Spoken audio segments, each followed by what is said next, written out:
Hello అందరికీ, welcome back to Anu KR vlogs.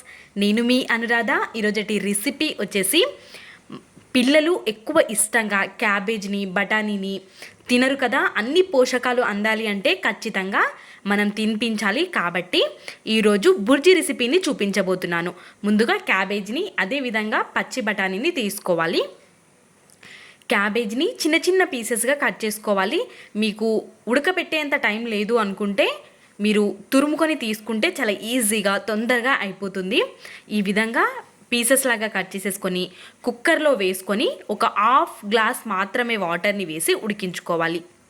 Water ఎక్కువగా వేస్తే మరి వాటర్లోనే పోషకాలన్నీ వెళ్ళిపోతాయి. కాబట్టి వాటర్ ఎక్కువగా వేయకుండా 2 విజిల్స్లో మనకి ఉడికిపోతుంది క్యాబేజ్ బఠానీ అనేది. కాబట్టి ఉడికించి పక్కకు పెట్టేసుకోవాలి. ఇప్పుడు ఒక 4 ఎగ్స్ని తీసుకున్నాను. ఈ విధంగా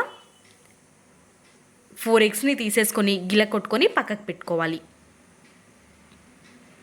ఇప్పుడు స్టవ్ ఆన్ చేసుకొని స్టవ్ పైకి ఒక ప్యాన్ని పెట్టేసుకొని అందులోకి ఒక 3 to 4 టేబుల్ స్పూన్స్ వరకు ఆయిల్ని యాడ్ చేసేసుకోవాలి. కొంచెం జీలకర్ర, ఒక ఆనియన్ తరుగుని యాడ్ చేసేసుకొని ఆనియన్ తరుగుని మంచిగా ఫ్రై అవ్వనివ్వాలి. ఆనియన్ మంచిగా ఫ్రై అయిపోయిన తర్వాత అందులోకి అల్లం వెల్లుల్లి పేస్ట్, కొంచెం పసుపుని యాడ్ చేసేసుకొని అల్లం వెల్లుల్లి పేస్ట్ పచ్చివాసన పోయేంత వరకు వేయించుకోవాలి. మనం నార్మల్గా ఎగ్గుతో చేసిన బుర్జీ లాగానే కానీ ముందుగా మనం ఉడికించి పెట్టుకున్న బఠానీ క్యాబేజ్ని యాడ్ చేసుకోవాలి. క్యాబేజ్ బఠానీయే కాకుండా మీ దగ్గర ఏ వెజిటేబుల్స్ ఉంటే ఆ వెజిటేబుల్స్ అన్ని పోషకాలు పిల్లలకి అందాలి అంటే అన్ని వెజిటేబుల్ని ఖచ్చితంగా తీసుకునే విధంగా చూసుకోవాలి.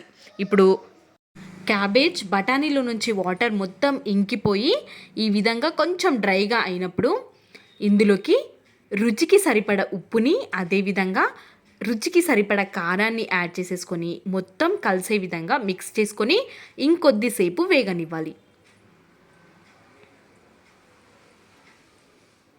మొత్తం వేగిపోయి కొంచెం దగ్గరికి పడేంత వరకు ఇలా వేగనిచ్చి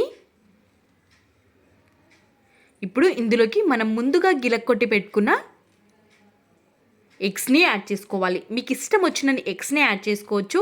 నేను ఇక్కడ 4 ఎగ్స్ని తీసుకున్నాను. ఇప్పుడు మొత్తం ఒక్కసారి మిక్స్ అయ్యే విధంగా మొత్తం కలిపేసుకొని కొద్దిసేపు అదే విధంగా వదిలేయండి. కొంచెం వేగిపోయిన తర్వాత మనం స్పూన్తో మొత్తం ఇంకొకసారి మిక్స్ చేసుకోవాలి. మంటని మాత్రం మీడియం ఫ్లేమ్లోనే చేసుకోండి, లేదంటే అడుగంటేస్తుంది. ఇప్పుడు పైనుంచి కొంచెం మసాలా కారాన్ని యాడ్ చేసుకుంటే టేస్ట్ చాలా బాగుంటుంది.